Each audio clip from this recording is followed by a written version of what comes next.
In this episode of It Came From My Side of the Laundry Room, I'm going to give a quick review of a brand new spanking Switch game, and I'm going to take a look at a book that really helped me as a G.I. Joe collector. So, stick around.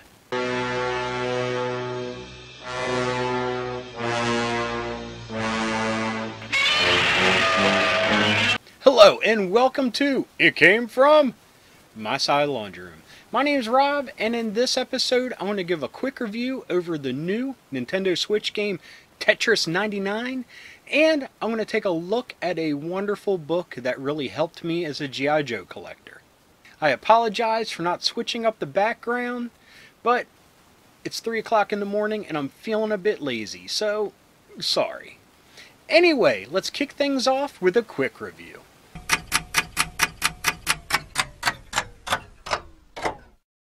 Last week, Nintendo had one of their live Nintendo Directs.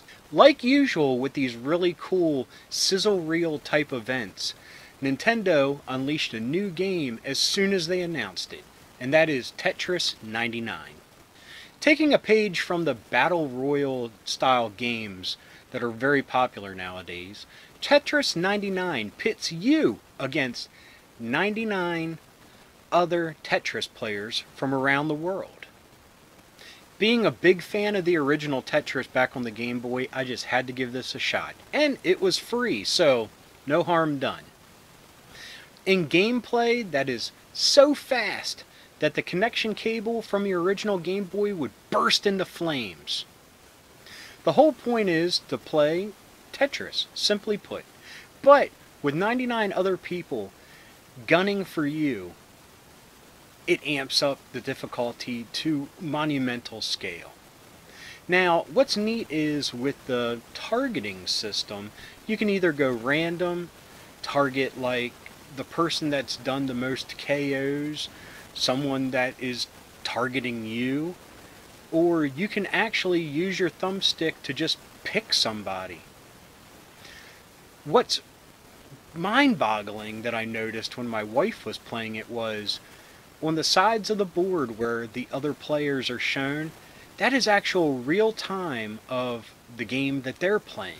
You have that in these tiny little thumbnails, and it just blows my mind.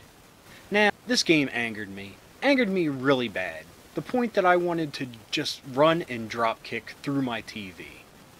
Because no matter how great you play, there's always someone there to drop a ton of bricks on you. See, I'm one of those slow burn Tetris players. I like building up my blocks and getting everything organized that I simply have to drop one of the straight pieces in to get a Tetris time and time again. But with this game, you really can't waste the time to have those perfect Tetrises time and time again. Sometimes you need to just get as many blocks out as you can, and hopefully that inflicts some damage on someone that's gunning for you. Like I said, the game is free, so just for the nostalgia's sake that it's Tetris, it's worth it. I mean, like I said, free. You can't beat free. It's fun, as angering as it is, but you should give it a shot. If you have a Nintendo Switch, just go for it. You won't be disappointed. You might be mad, but you won't be disappointed. So give it a shot. Here's a commercial break. Wasn't humanly possible, but now you can have all the power and excitement of Nintendo right in the palm of your hand. Introducing Game Boy. It's portable, it's in stereo, and its games are interchangeable. Plus, Game Boy comes with the outrageous new game, Tetris. And for head-to-head competition, use the revolutionary video link and blow your opponent away. Game Boy, only from Nintendo. Now you're playing with power, portable power. Welcome back. I hope you enjoyed that commercial. But now, let's hit some shelf life.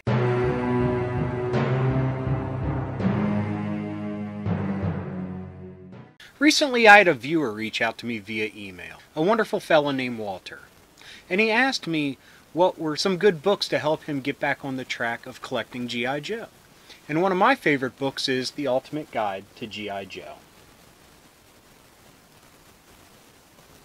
Published in 2005, this Ultimate Guide covers Joe from 1982 to 1994. So the original run of the Generation 1 G.I. Joe.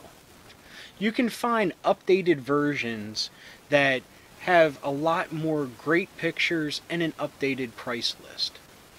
The price list in here is just a basic guide. I wish some of the stuff was as cheap as it says it is in this book. But anyway, one of the things that makes this book great are the notes from Larry Hama. He actually wrote the foreword to this book, and you get some great insight into him as a creator. He speaks frankly on ideas that he didn't like, ideas that he wished he could have changed, some ideas of his that were just totally stonewalled by Hasbro. Now, let's take a look inside. I'm just going to flip through a random page here, and the layouts of the figures are perfect. You get a little write-up about the toy, and sometimes some notes about the characters themselves. You have all their accessories pictured there, and like I said, you kind of have a basic price guide, if you will. Now, let's find this. It has great vehicle write-ups that I wish, at least in this version, that there were more pictures of the vehicles from different angles. I don't know if the newer versions kind of remedy that by giving you multi-angles, or if it's just the same pictures.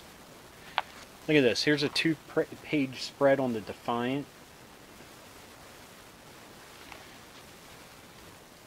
And it gives you a look at some of the things that were included, some of the flyers, some of the inserts of some of the different toys. Gives you a look at the posters they came with, a look at different variations. This is just a fun and great book.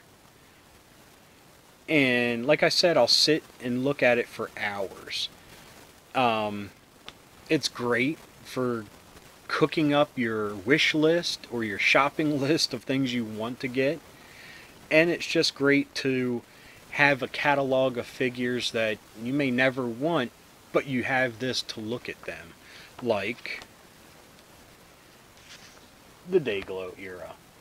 At least that's just me personally, that I'm not a huge fan.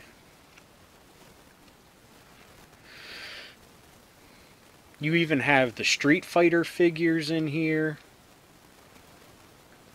Some of the Battle Core figures. The Anniversary Joes that were based on the original toy lines from the 60s and 70s. And it's all in one handy encyclopedia.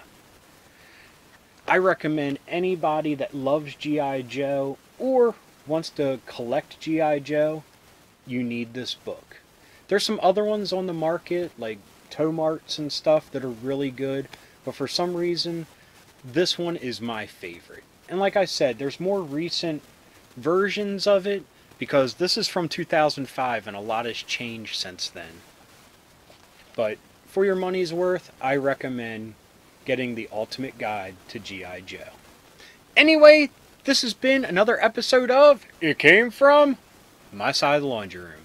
So, until next time, keep being rad, stay dorky, see you next time.